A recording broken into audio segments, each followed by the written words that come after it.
네, 안녕하세요. 한스피지컬 랩입니다. 오늘은 많은 분들이 궁금해 하시는 20년차 트레이너는 평소에 어떤 음식을 선호하나, 이거에 대해서 약간 밸런스 게임을 통해서 좀 재미삼아서 이야기를 나누어 볼 건데요. 어, 철저하게 제 입장에서만 말씀을 드리는 거니까 모든 트레이너가 그런 건 아닙니다. 참고해 주시고요. 우선 트레이너들도 대회를 준비하거나 뭐 어떤 촬영으로 인해서 체중을 심하게 조절할 때가 아니면 대부분 여러분들이 드시는 음식을 다 먹고 삽니다. 단 이제 건강이라는 단어를 생각했을 때 과거 병력이나 혹은 가족력에 의해서 내가 조심하려고 하는 부분은 아마 각각 다를 겁니다. 어떤 분은 가족들이 고혈압이 많고 어떤 분은 당뇨에 좀 심하게 노출이 되어 있고 각자 다른 이유로 건강을 생각했을 때 조심하려고 하는 부분이 다를 텐데요. 체중만 생각했을 때 혹은 칼로리만 생각했을 때 드셔야 하는 음식과 소화기관이 좋지 않은 분들 혹은 뭐 당뇨로 인해서 당 지수를 생각했을 때 드셔야 하는 음식, 이게 좀 많이 달라지게 됩니다. 그래서 오늘은 아까 말씀드린 대로 철저하게 저의 입장에서 제가 고를 때 되도록 내 가족에게는 이걸 먹으라고 권할 것 같다 하는 음식들을 한번 골라보겠습니다. 많은 분들이 평상시 궁금하다라고 하셨던 내용들 중에서 몇 가지만 추려보았는데요. 시작해 볼까요? 첫 번째입니다. 짜장면 대 짬뽕인데, 이건 저는 고민 없이 짜장면을 선택할 것 같습니다. 미리 말씀드리면 저 같은 경우는 평소 낮은 칼로리보다 짜지 않게 먹는 식사를 좀 중요하게 생각하고 있어서 사실 칼로리만 보면 뭐 짜장면이 보통 한 800에서 900, 뭐 짬뽕이 한 700에서 800 칼로리 정도 나오는데요. 뭐 물론 음식점마다 재료가 어떤 것들이 들어가냐에 따라서 뭐 칼로리도 뭐 단백질 함유량도 차이가 좀 나겠죠. 그런데 이 두 음식이 칼로리는 비슷하지만 나트륨 부분에서는 뭐 짜장이 한 2400, 짬뽕이 한 4000mg 정도 차이가 많이 납니다.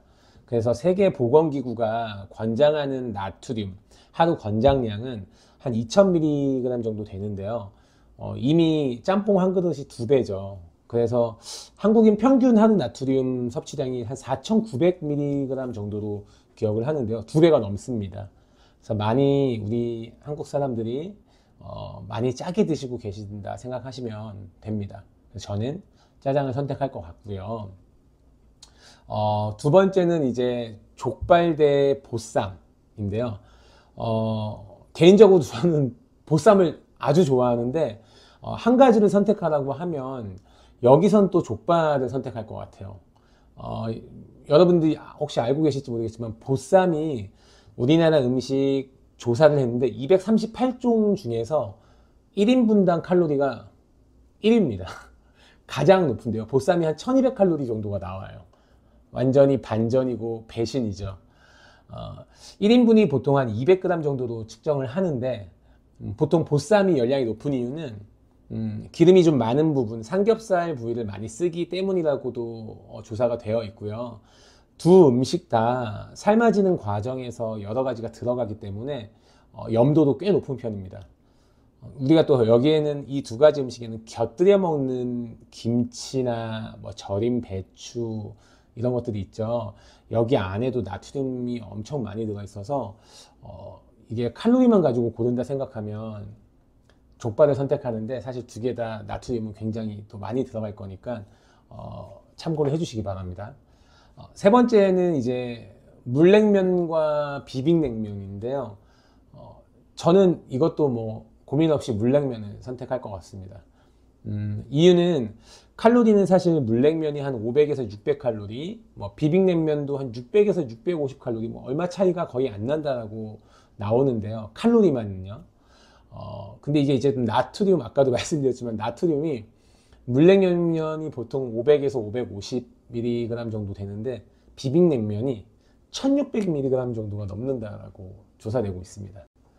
거의 3배죠. 3배가 넘는 거라서 물론 저도 비빔냉면을 먹다가 육수를 넣어서 뭐 먹고 하지만 되도록이면은 몸이 덜 붓는 쪽으로 선택을 하는 편입니다. 짜게 드시면 여러분들 부종이 일어나서 몸이 계속 부어서 생활한다고 생각하시면 됩니다. 그래서 되도록 조금 짜지 않도록 짜지 않게 드시도록 좀 해보시고요. 네 번째는 이제 이거 좀 궁금하실 건데, 닭가슴살 대 뭐 돼지 뒷다리살, 이걸 많이 물어보시더라고요. 사실 이 두 가지는 100g당을 비교를 만약에 하면 차이가 좀 많이 납니다. 100g당 비교를 하면 칼로리는 닭가슴살이 한 110칼로리 정도, 돼지 뒷다리살은 245칼로리 정도, 2배 정도 차이가 나죠. 단백질은 닭이 한 24에서 25, 돼지가 17에서 18 정도. 지방은 닭가슴살이 1g 정도밖에 안 돼요. 그래서 뒷다리살은 한 18g 정도 돼서 지방 차이가 좀 많이 나겠죠. 그러니까 단백질만 보고 이제 만약에 비교를 한다 하면은 돼지 뒷다리살을 드시는 것도 나쁘지 않습니다. 왜 그렇게 많은 운동선수와 뭐 연예인들이 닭가슴살을 먹냐? 지방의 차이가 좀 많이 날 거고 칼로리 차이가 좀 있는 거라고 생각을 하시면 되고요. 근데 이 부분은 다들 기호에 따라서 좀 골라서 드시는 게 맞는 것 같아요. 먹기 싫은 음식을 억지로 먹으면서 몸을 만들다 보면 이 과정이 너무 괴롭습니다. 그래서 되도록 좀 덜 나쁘고 더 좋은 음식을 찾아서 좀 즐겁게 드시면서 몸을 만들어 보시면 좋을 것 같고요. 저는 개인적으로 닭가슴살을 이번 생에는 먹을 만큼 먹었어서 저는 돼지 뒷다리살을 선택할 것 같고요. 뭐 삶아도 먹고 구워도 먹고 볶아도 먹고 하면 질리지 않고 오래 먹을 수 있으니까 저는 그렇게 할 것 같은데, 단기간 내에 만약에 몸을 빨리 만들고 사이즈를 줄여야 되는 분들은 닭가슴살을 추천드립니다. 다섯 번째는 이제 우유와 두유인데요. 이것도 질문을 많이 받았는데, 이건 사실 두 개 다 싫어하는 분들이 많아서 그래도 건강을 위해서 드신다면 좀 좋을 것 같은데요. 우선 이렇게 비교를 좀 해드릴게요. 우유와 두유 두 가지 다 수분이 거의 90%고요. 단백질, 탄수화물도 거의 비슷하게 들어 있습니다. 다만 지방이 우유가 한 4%, 두유가 2% 정도에서 우유가 조금 더 높겠죠. 차이가 나고요. 칼로리도 흰우유 200ml 기준으로는 130칼로리 정도, 두유는 한 95칼로리 정도 된다고 하니까 칼로리 부분에서는 또 두유가 좀 더 낮겠죠. 저는 두유를 선호하는 편인데 많은 분들이 잘 모르고 계실 것 같아서 여기서 확실히 설명을 드리면, 두유에 들어있는 콩은 식물성 단백질 알고 계시죠? 이 식물성 단백질은 근육을 생성하는 데 있어서 직접적으로 큰 도움은 주지 못합니다. 뭐 찾아보시면 많이 나오겠지만 동물성 단백질에 비해서 필수 아미노산이 많이 부족한데요. 근육량을 늘리시겠다고 일부러 콩이나 두부를 열심히 드시는 분들이 계시다면 건강에는 도움을 주지만 안타깝게도 근육량을 증가하는 데는 크게 관여하지 못한다는 점 참고를 해주시면 좋을 것 같습니다. 끝으로 가장 많은 질문을 받았던 떡과 빵인데요. 이거는 대부분 여성분들이 많이 질문을 해주셨고요. 저는 개인적으로 떡과 빵을 다 좋아하지 않아서 되도록 안 먹습니다. 죄송합니다. 안 먹는데, 참고로 우리 주변에 떡집보다 빵집이 많고 카페에서도 빵을 많이 팔아서 뭐 커피를 드시면서 떡보다는 빵을 더 자주 먹게 되는 것 같습니다. 저 같은 경우. 근데 많은 분들이 떡은 쌀을 압축해서 크기에 비해서 무겁고 칼로리도 높다 생각하시고, 빵은 밀가루를 부풀려서 만들기 때문에 칼로리가 뭐 좀 적게 나가지 않나 라고 생각을 하시는 것 같은데요. 100g당 칼로리를 비교해 보면 대부분 떡과 빵이 거의 비슷합니다. 물론 이제 뭐 토핑이 뭐가 들어가냐에 따라 다르지만 무게로 보면 거의 비슷하고요. 대표적으로 요즘 뭐 유명한 뭐 호박 인절미, 뭐 흑임자 인절미, 이런 떡들이 100g당 한 270칼로리 정도가 되는데요. 우유식빵 90g, 두 조각 정도죠. 두 조각 정도가 240칼로리예요. 단팥빵이 한 270칼로리. 여러분 많이 드시는 베이글 있죠. 베이글도 뭐 어니언 베이글 뭐 이런 거 120g짜리 동그란 거 하나가 한 345칼로리 정도 됩니다. 떡과 빵은 사실 체중 관리를 하는 분들이라면 그냥 모른 척하고 지나가셔야 됩니다. 돌아보지 마시고. 여기서 제가 한 가지 팁을 좀 드리면, 내가 소화 기능이 좀 약하고 위장 장애가 자주 있고 속이 좀 자주 쓰리고 이런 분들이라면 빵보다는 떡을 드시는 걸 그나마 추천을 좀 드리고요. 소화 기능에 글루텐이라는 애가 좀 많이 방해를 하기 때문에 떡은 사실 그렇지는 않습니다. 그러니까 속이 좀 안 좋고 소화가 잘 안 되는 분들은 만약 선택하실 거면 떡을 선택하시고요.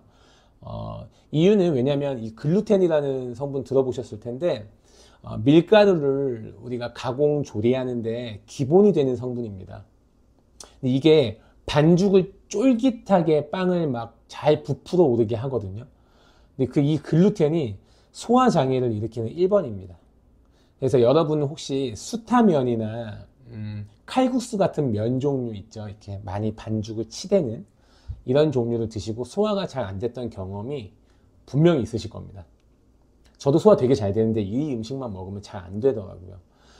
반죽을 심하게 쳐서 엄청 쫄깃해질수록 글루텐 성분이 극대화된다고 보시면 됩니다. 그래서 글루텐은 장내 세균에 의해서, 이거는 처음 들으실 수도 있어요, 에소도핀이라는 성분으로 변하게 되는데, 이 성분이 밀가루 음식에 아예 중독되게끔 만듭니다. 실제로 중독성이 있어요. 그래서 먹으면 먹을수록 끊기가 힘들어집니다. 아주 위험하죠. 그래서 글루텐이 소화만 안 되는 것이 아니고 염증 반응을 일으킨다고도 알려져 있어서 되도록 밀가루 음식은 너무 매일 드시지는 않기를 권해드리고 싶고요. 밀가루로 사업하시는 종사자분들께는 죄송하지만 매일 드시지는 않았으면 좋겠고요. 오늘 이제 12가지 음식에 대해서 제가 간단히 이제 밸런스 게임을 통해서 말씀을 드렸는데, 뭘 선택하는 게 중요한 게 아니고 이 음식이 어떻다라는 거, 성질을 좀 알려드리려고 준비를 해봤습니다. 한 가지 음식만으로도 10분 이상 이야기를 할 수가 있는데, 간단히 참고하실 정도로만 기억을 하시는 게 더 오래 기억에 남기 때문에 간단히 설명을 드렸고요. 앞으로 메뉴를 고르실 때 조금이나마 좀 도움이 되셨으면 좋겠습니다. 오늘 준비한 내용은 여기까지입니다. 다음 시간에 또 더 재미난 내용으로 찾아뵙겠습니다. 감사합니다. 건강하세요.